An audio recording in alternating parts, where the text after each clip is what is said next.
Hello everyone, in honor of the recent home media release of Sicario 2, Day of the Soldado, I've decided to tell you why y'all should see it.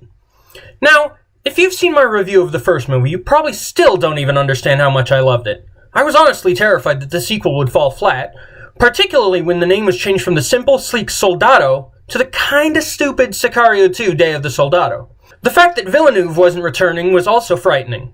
But Sheridan was still the writer, and when I scoped out the new director's work aesthetic on IMDb, he seemed to be a decent fit. The trailers looked good, but I felt I had to go in with a grain of salt, just in case. It took me a while to see it in theater, but god damn it, was it worth it. In some ways, I may actually have liked it better than the original. It was definitely more accessible. The original film was a cold, fairly hopeless look at the war on drugs, and the industry that it is. This film had some hope to it, ultimately. Although, I'm not sure it carried the same impactful message of the first one, which I honestly feel is a more realistic message than the one presented here.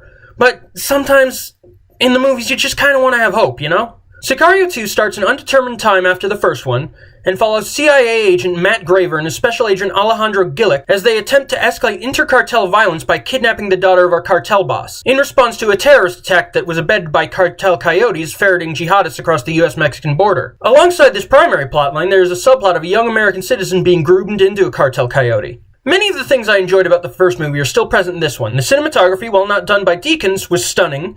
The music, done by a friend of Johan Johansson's after his passing, was still great. And the gray morality was still there.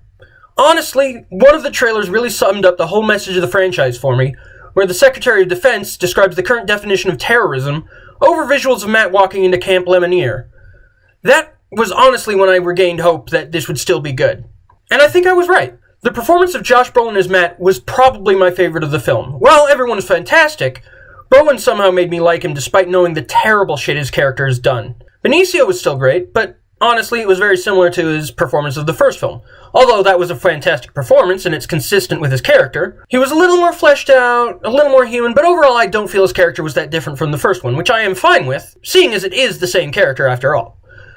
The action is a little more prevalent in this one than in the first. Not to say it's an action movie, but the big gunfight in Act 2 is spectacular. I particularly liked how it focused mainly on the terror of the young girl that Matt and his operatives are transporting.